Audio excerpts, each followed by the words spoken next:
membenarkan perhambaan, dalam masa yang sama Islam membenarkan perhambaan, dan juga dalam masa yang sama Islam juga menetapkan untuk membebaskan hamba dalam setiap perkara yang dilakukan.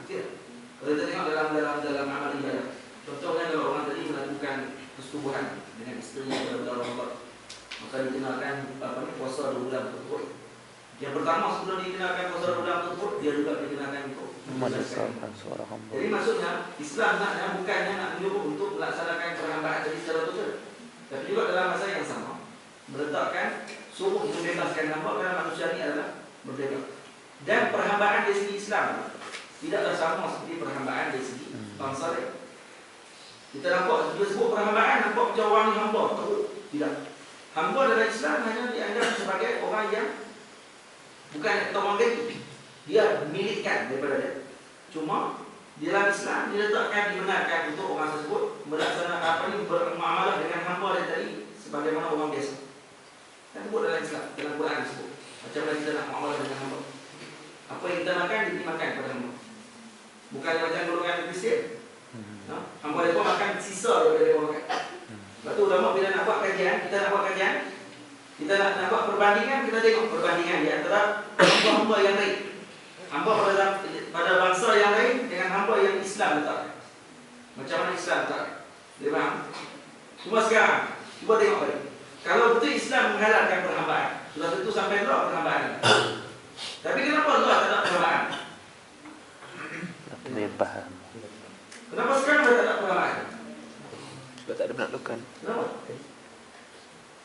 Kerana orang Islam daripada zaman Nabi, sebenarnya Nabi datang untuk nak menghapuskan perhambaan tadi. Cuma diceritakan hukum perhambaan dalam kitab untuk nak bermuamalah dengan hamba. Sekarang ada lagi hamba. Hamba tak ada sekarang. Kenapa tidak ada hamba? Kerana umat Islam daripada zaman dulu sampai sekarang, mereka satu persatu membebaskan hamba tersebut sampai jadi orang biasa. Boleh tak? Kalau dalam tak ada hamba, boleh tak? Kalau betul sampai lah, sudah tentu sampai lah Islam akan cari hamba sampai lah. Tapi cuba tengok dalam sejarah, hamba tak ada.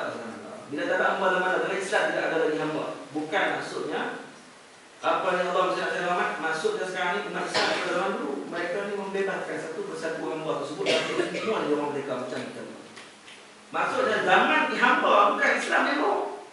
Sebelum daripada zaman Islam. Jangan kata Islam yang bawa perhambaan.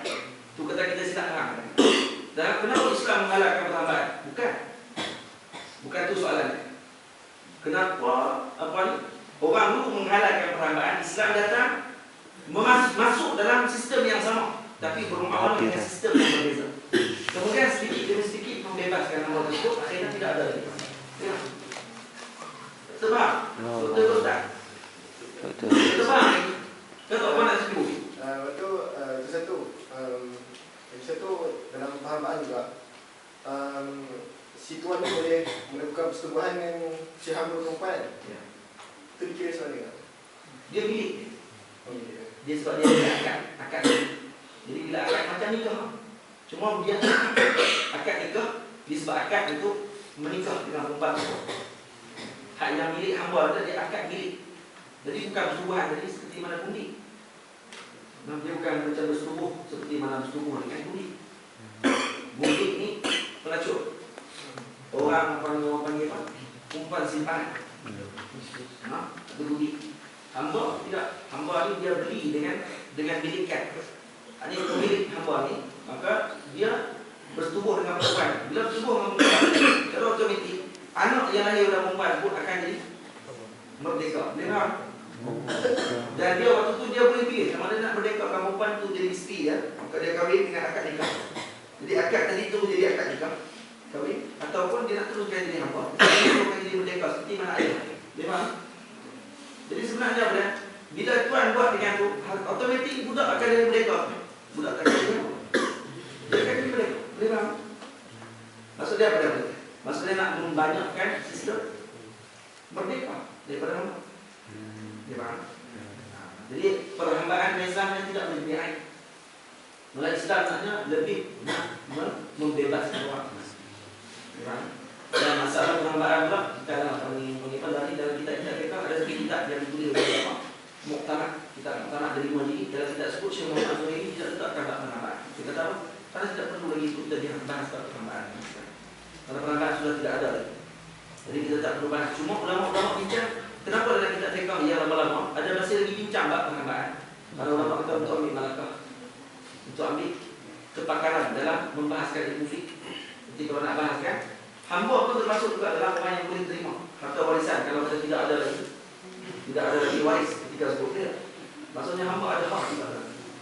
Aku kata bukan hamba, orang yang membebaskan hamba, yang tuan dia kan. Tuan hamba tu yang membebaskan hamba tu dia ada hak dalam harta hamba tersebut. Kalau kata hamba, bukan hamba tu adalah tuan. Maksudnya orang punya apa? Saya dia kan. Walak di mana? Ada tu. Kiranya lepas sekarang boleh lagi apa maknanya? Tak boleh. Zaman kan tidak lagi boleh perhambaan. Maksudnya kita tak boleh nak buat perhambaan itu suka kita. Beli orang gaji kita tak hamba. Beli orang gaji kita buat hamba. Dia faham? Malah tak ada. Selesai. Orang panggil dah tutup buku. Ada dalil menghambakan hambaan. Dalil mengasalkan perhambaan. Dalil itu okey. Dalil tak hanya Al-Quran hadis. Dalil kan banyak Quran, hadis, masalah mursalah pun dalil. Jadi sekarang mursalah dan masalah sekarang tidak perlu kepada hamba. Itu pun dalil. Faham? Jadi dalil bukan hanya Quran dan hadis. Dalil juga Quran, hadis, ijma' qiyas. Nah, ijma' qiyas. Apa ni masalah mursalah dalil tidak disepakati. Masalah mursalah istishab salam ahli Madinah dan sebagainya itu termasuk dalil. Jadi kami tidak ada lagi masalah untuk kita nak buat hamba, maka tidak pun dalil. Dalil apa? Dalil dahulu. Faham?